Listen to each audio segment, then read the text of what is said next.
Seorang ayah dengan masa lalu yang gak biasa mengira hidupnya tenang setelah dia pensiun. Tapi satu keputusan sederhana justru menyeretnya ke dalam mimpi buruk paling kejam yang bisa dialami oleh orang tua manapun. Dalam hitungan menit, sebuah perjalanan berubah jadi malapetaka di negeri orang, tanpa perlindungan, dan tanpa siapapun yang bisa dipercaya. Sebuah tragedi nyaris merenggut nyawa anak perempuan kesayangannya. Waktu yang dia miliki untuk menyelamatkan anaknya sangat sedikit. Setiap detik yang terbuang membuat harapan makin menipis. Di tengah itu, dia juga harus menghadapi pengkhianatan dari seseorang yang seharusnya membantunya. Demi anaknya, dia pun akhirnya rela melakukan segala cara demi menyelamatkan nyawa anak perempuannya. Langkah demi langkah membawanya ke jaringan sindikat kelas kakap yang kejahatannya sangat rapi, dilindungin namun brutal, dan yang terkenal sangat sadis. Semakin dia menyusuri setiap jejak, semakin dia sadar bahwa setiap detik akan berarti bagi nyawa anaknya yang berada dalam ambang antara hidup dan mati. Oke, nggak usah nunggu lama-lama lagi, langsung aja kita masuk ke ceritanya.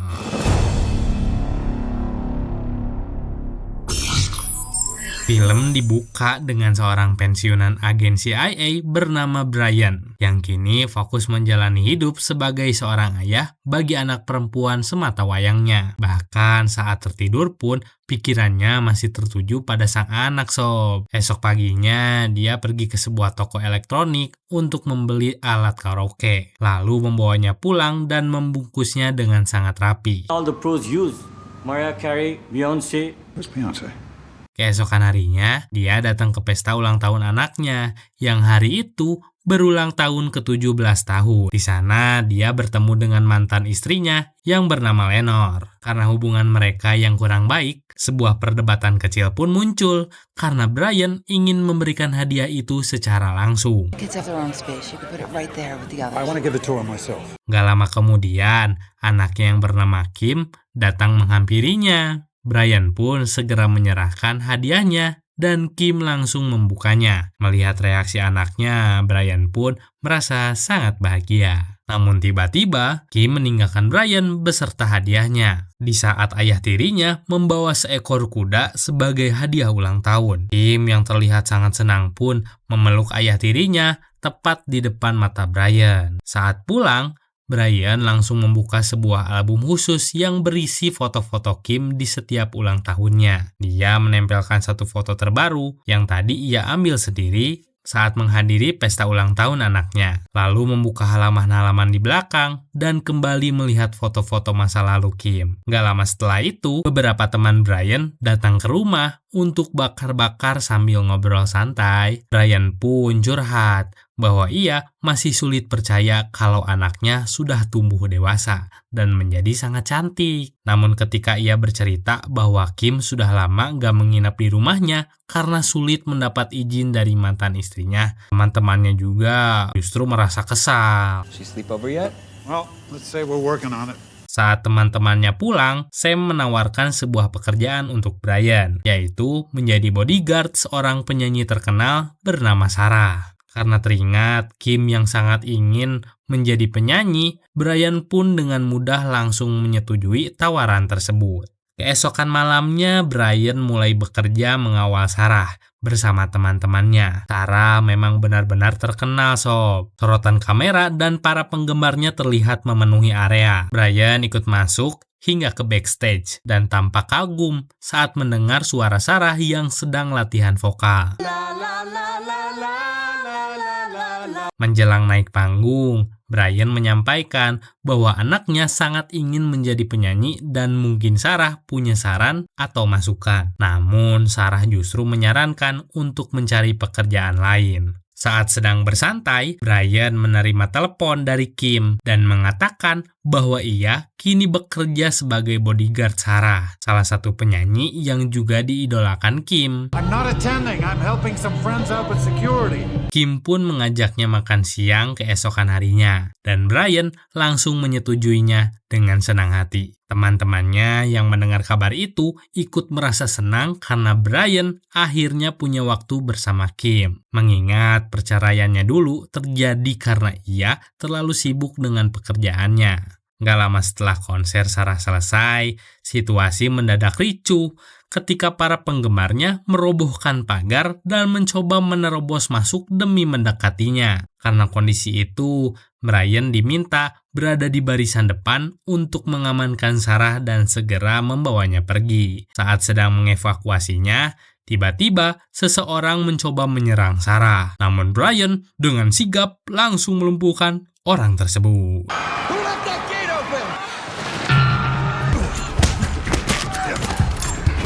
Merasa nyawanya terselamatkan, Sarah pun menawarkan les vokal gratis untuk Kim sebagai bentuk terima kasih. Keesokan siangnya, Brian sudah berada di sebuah restoran sambil memegang kartu nama Sarah dan menunggu Kim. Gak lama kemudian, Kim datang bersama ibunya. Dan ternyata tujuan makan siang itu adalah untuk meminta izin liburan ke Paris berdua dengan temannya yang bernama Amanda. Brian tentu gak langsung mengizinkan sob, karena ia sangat khawatir dengan keselamatan anaknya yang masih di bawah 18 tahun dan hanya berpergian berdua aja. Meski Kim mengatakan akan ada sepupu temannya yang menjaga. Di sini Brian tetap merasa keberatan. Karena gak mendapat izin, Kim pun ngambek dan pergi meninggalkan restoran. Setelah itu, Lenore mendesak Brian dengan mengatakan bahwa ia terlalu egois dan gak pernah mau mengalah, bahkan untuk kebahagiaan anaknya sendiri. Pada akhirnya, Brian mempertimbangkan kembali keputusannya dan mendatangi rumah Kim untuk memberitahu bahwa ia mengizinkannya berangkat. Kim yang sangat sedang itu pun langsung memeluk ayahnya erat-erat. Keesokan paginya, Brian mengantar Kim ke bandara sambil terus mengingatkannya agar berhati-hati dan harus selalu menghubunginya. Karena merasa ayahnya terlalu bawel, Kim pun bertanya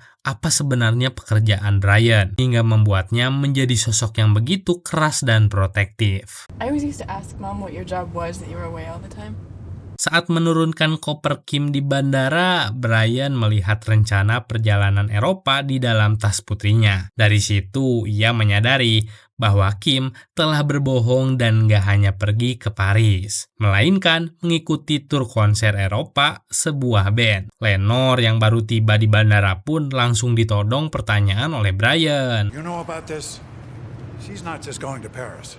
Setelah berdebat dengan Lenore, dengan berat hati Brian memilih merelakan Kim tetap berangkat demi gak mengecewakan anaknya. Seperti kebiasaannya, Brian mengambil satu foto Kim sebelum putrinya masuk ke dalam pesawat. Setibanya di Paris, Kim dan Amanda bertemu dengan seorang pria bernama Peter yang tiba-tiba menawarkan tumpangan dengan alasan taksi di kota itu mahal. Amanda yang terlihat antusias langsung menyetujuinya tanpa banyak bertanya. Sementara itu, Brian mencoba menelpon Kim yang seharusnya sudah tiba. Tanpa pikir panjang, Amanda memberitahu Peter bahwa mereka hanya tinggal berdua dan bahkan menyebutkan detail tempat tinggal mereka. Saat Peter pergi, ia terlihat langsung menghubungi seseorang sob. Kim yang masih polos itu dihasut oleh Amanda untuk gak terlalu curiga pada orang lain. Mereka pun bersenang-senang, sementara Brian semakin khawatir karena teleponnya belum juga diangkat. Sejak Kim tiba di Paris. Karena cemas,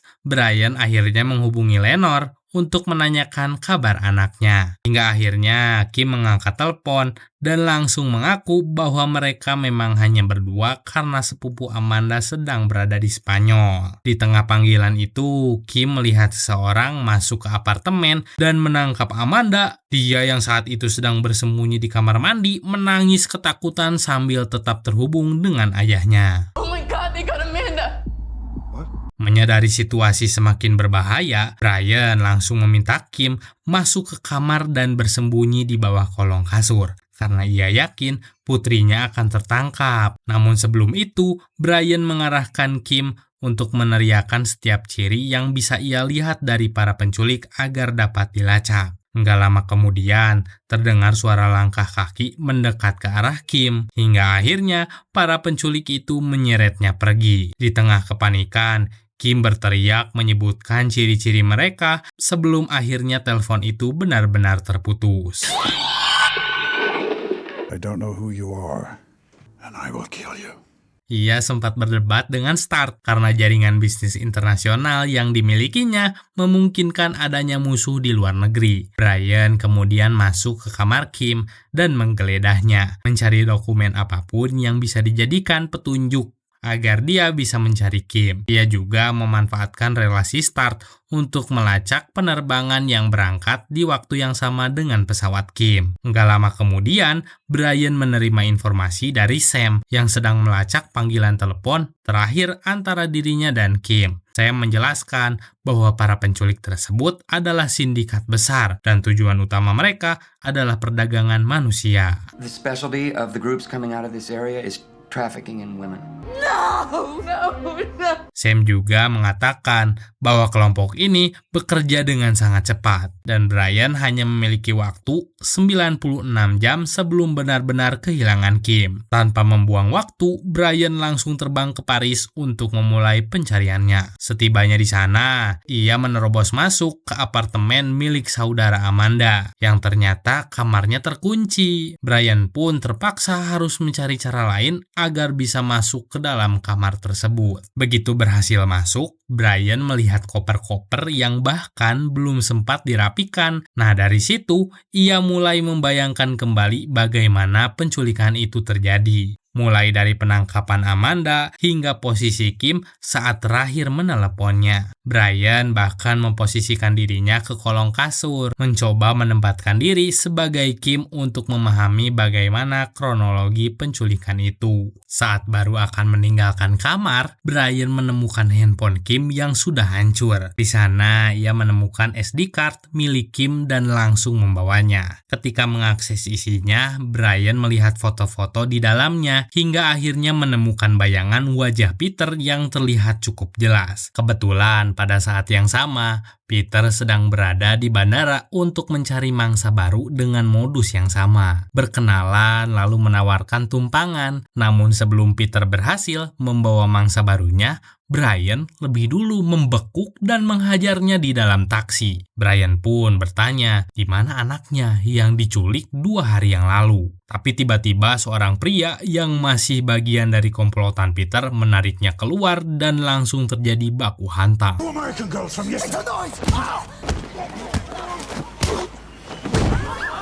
Setelah berhasil melumpuhkan musuhnya, Brian langsung mengejar Peter yang mencoba kabur. Kejar-kejaran terjadi di jalan tol. Sampai akhirnya Peter nekat melompat dari jembatan layang dan akhirnya meninggoy tertabrak truk.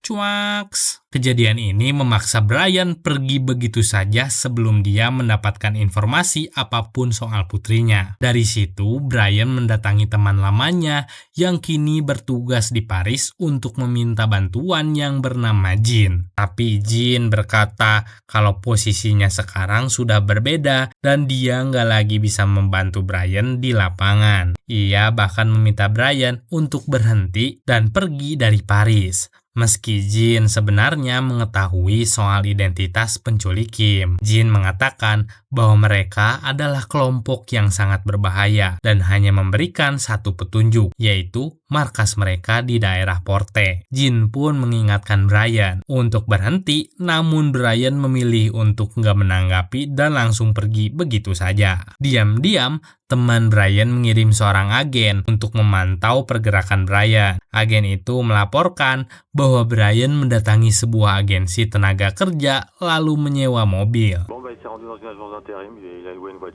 Setelah itu, Brian menjemput seorang pria yang membantunya menerjemahkan bahasa Albania ke bahasa Inggris. Dengan bantuan itu, Brian masuk ke sebuah tempat prostitusi dan berpura-pura mencari perempuan untuk diajak berkencan. Namun, belum sempat berbicara lama dengan salah satu perempuan, Brian langsung didatangi bos tempat itu yang merasa kehadirannya mencurigakan. Saat situasi mulai memanas dan Brian hampir dihajar, ia diam-diam menempelkan alat penyadap ke tubuh pria tersebut untuk memantau percakapan mereka dan mencari informasi soal Kim. Dari informasi yang ia dapat, Brian lalu menyamar sebagai pekerja di sebuah proyek konstruksi. 50 euros or I kick you out. He has to do a job at the construction site. Setiap malam, proyek itu memang menyediakan perempuan-perempuan bayaran untuk para pekerjanya. Cihuy. Brian membuka satu persatu bilik yang ada dan melihat banyak perempuan tergeletak gak berdaya di atas ranjang. Saat membuka salah satu bilik, Brian melihat jaket yang sama persis seperti yang terakhir dipakai Kim. Namun sayangnya perempuan di bilik itu bukanlah anaknya. Perempuan-perempuan di tempat itu nggak bisa diajak berkomunikasi dengan jelas karena masih di bawah pengaruh narkoboy yang sangat kuat. Brian lalu menghajar salah satu orang di sana dan sengaja memancing keributan. Menyadari ada yang nggak beres, komplotan tersebut mulai berdatangan. Sementara Brian berusaha menyelamatkan perempuan di bilik tempat ia menemukan jaket milik anaknya.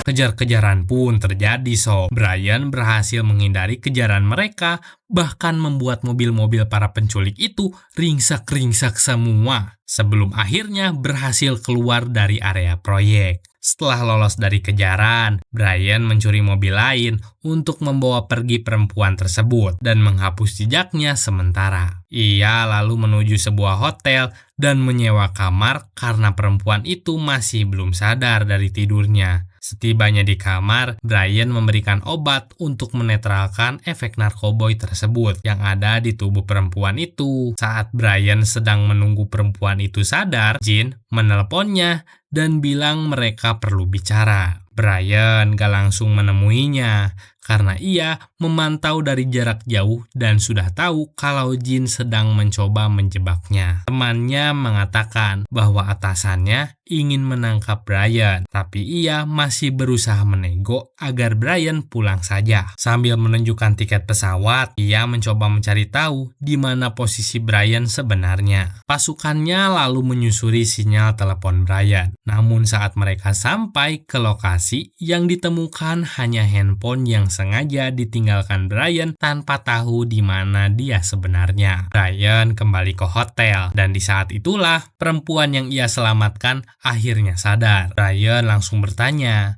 soal dari mana dia mendapatkan jaket tersebut. Perempuan itu menjelaskan bahwa jaket itu diberikan Kim karena dia sangat kedinginan dan ingatan terakhirnya tentang Kim adalah sebuah tempat bernama Paradise. The house with the red door.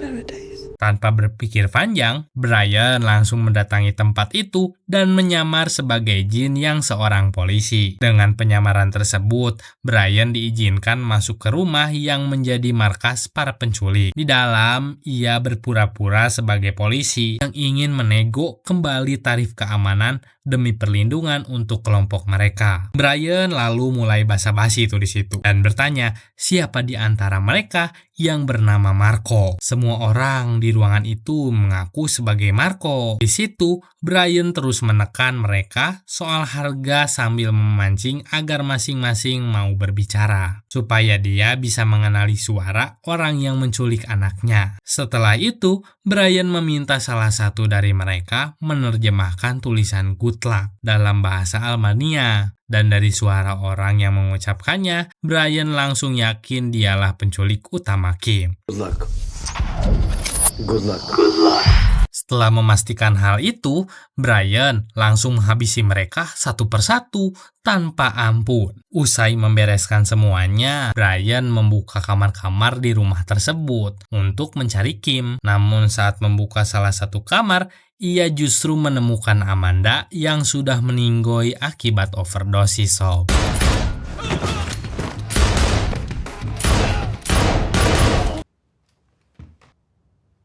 Brian ternyata menyisakan Marco yang asli dan menyekapnya di sebuah gudang. Sambil menyiksanya secara perlahan, Brian menanyakan keberadaan Kim. Tapi Marco justru meludahinya, sehingga Brian kemudian mengikat Marco di kursi listrik dan menyetrumnya agar ia mau berbicara. Di sini Brian kembali menanyakan soal Kim sambil mengancam akan bertindak lebih brutal jika Marco tetap diam. Namun Marco kembali meludahinya.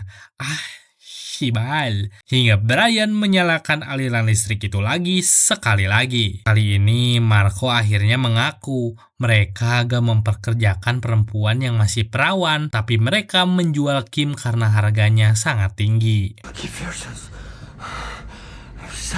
Nah, di sini setelah selesai dengan Marco, Brian mendatangi rumah temannya untuk mencari informasi lebih lanjut tentang Patrice, penculik Kim sekaligus pemimpin sindikat tersebut. Jin terlihat kaget saat melihat Brian datang, sementara istrinya justru menyambutnya dengan ramah. Jin sempat mengantar anak-anaknya ke kamar tidur, lalu diam-diam mengambil pistol di kamar mandi. Mereka pun makan malam bersama. Meski obrolan antara Brian dan Jin membuat sang istri terlihat bingung, Brian terus mendesak dan menanyakan apakah Jin terlibat atau enggak. Sampai akhirnya mereka beradu argumen di meja makan. Tiba-tiba Jin langsung menodongkan pistol ke arah Brian. Namun yang lebih mengejutkannya, Brian mengeluarkan 3 peluru di atas meja yang ternyata sebelumnya telah ia ambil dari pistol milik Jin. Brian lalu menembak lengan istri Jin sebagai peringatan. Jika ia nggak mau membantunya menemukan Kim, maka dia akan membuat perhitungan kepada seluruh anggota keluarga Jin. Siap, takut banget guys. Hati-hati dengan bapak satu ini. Karena terdesak, Jin akhirnya memberikan informasi tentang Patrice kepada Brian. Setelah mendapatkannya, Brian langsung menghajar Jin hingga pingsan dan pergi menuju kediaman Patrice untuk menyusup ke dalam. Bermodalkan identitas Jin, Brian berhasil masuk dengan menyamar sebagai polisi. Di sana, ia melihat Patrice dan langsung mencoba membututinya hingga ke lantai atas tuh. Namun karena banyaknya ruangan di sana, Brian akhirnya mencoba menyamar sebagai seorang pelayan untuk bisa masuk ke ruangan khusus milik Patrice. Saat Brian masuk ke sebuah ruangan khusus tempat para perempuan muda dijual, ia akhirnya melihat Kim, putrinya sendiri, yang sedang dilelang. Brian langsung menodong salah satu pembeli dan memaksanya untuk membeli Kim. Namun saat keluar dari ruangan tersebut, Brian tiba-tiba dipukul dari belakang hingga gak sadarkan diri. Ketika sadar, Brian mendapati sudah dirinya tergantung di sebuah pipa. Ia mencoba mengatakan pada Patrice bahwa gadis terakhir yang dijual tadi adalah anaknya. Patrice mengaku dirinya juga seorang ayah dari seorang anak perempuan. Namun baginya, bisnis tetaplah bisnis dan ia nggak peduli dengan hubungan Brian dan Kim. Setelah itu, Patrice memerintahkan anak buahnya untuk membunuh Brian secara diam-diam agar gak mengganggu para tamu. The last girl, I'm her father. Saat mereka sedang berusaha mengeksekusi Brian, dia tentu gak menyerah begitu aja Dengan sisa tenaga yang ia miliki, ia berhasil melekaskan pengait pipa hingga mengenai kepala salah satu anak buah Patrice. Dari situ, Brian akhirnya berhasil lepas dan langsung menghajar anak buah Patrice satu persatu.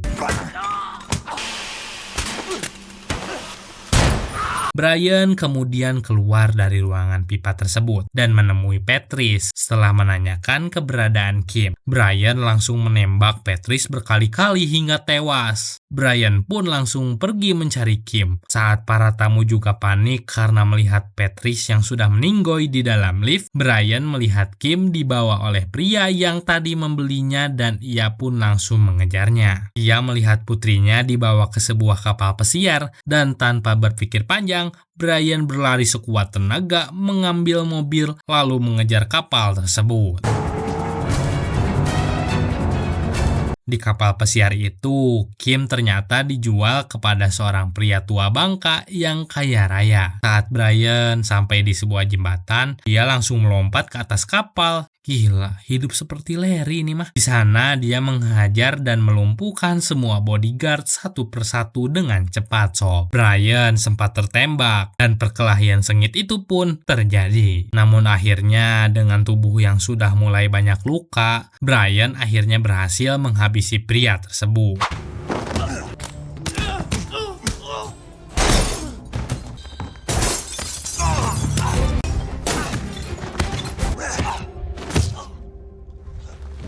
Setelah itu, Brian masuk ke dalam sebuah kamar dan menemukan Kim yang sedang ditodong pisau oleh pria tua bangka. Tanpa banyak basa-basi, Brian langsung mengarahkan pistolnya dan menembak pria itu hingga meninggoy di tempat. Begitu menyadari putrinya selamat, Brian langsung memeluk Kim dan membawanya pulang. Setibanya di bandara, Kim langsung berlari ke pelukan ibunya. Lenore pun mengucapkan terima kasih kepada Brian karena telah membawa pulang anak mereka dengan selamat. Beberapa hari kemudian, Brian mengajak Kim ke rumah Sarah untuk mengambil tawaran les vokal yang sempat diberikan sebelumnya. Dan disitulah perjalanan mereka akhirnya berakhir dengan Kim kembali aman bersama keluarganya.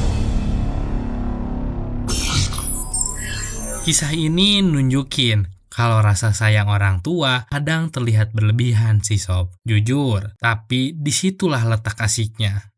Tapi justru di situ letak sayangnya. Datang dari keinginan paling sederhana, yaitu untuk memastikan anaknya pulang dengan selamat. Tekken ngingetin kita nih, bahwa bahaya bisa datang dari kepercayaan yang salah. Kelengahan kecil aja nih, dan keputusan yang kelihatannya sepele, itu bisa jadi marah bahaya loh. Di sisi lain, film ini juga nunjukin kalau penyesalan selalu datang belakangan. Tapi keberanian untuk bertindak cepat bisa jadi pembeda antara kehilangan dan keselamatan. Seperti kata Frederick Douglass, lebih mudah membesarkan anak yang kuat daripada memperbaiki orang dewasa yang rusak. Konteksnya pas banget nih dengan film ini, karena sejak awal Brian hanya ingin melindungi dan menguatkan anaknya, bukan mengontrol hidupnya. Ingat ya, bukan mengontrol hidupnya. Dan ketika semuanya terlambat, yang tersisa hanyalah tindakan. Oke, kalau kamu suka cerita Brian ini, jangan lupa buat like, subscribe, dan share video ini. Tulis juga di kolom komentar, film apa lagi sih yang pengen kamu bahas selanjutnya. Oke, see you next time and bye-bye!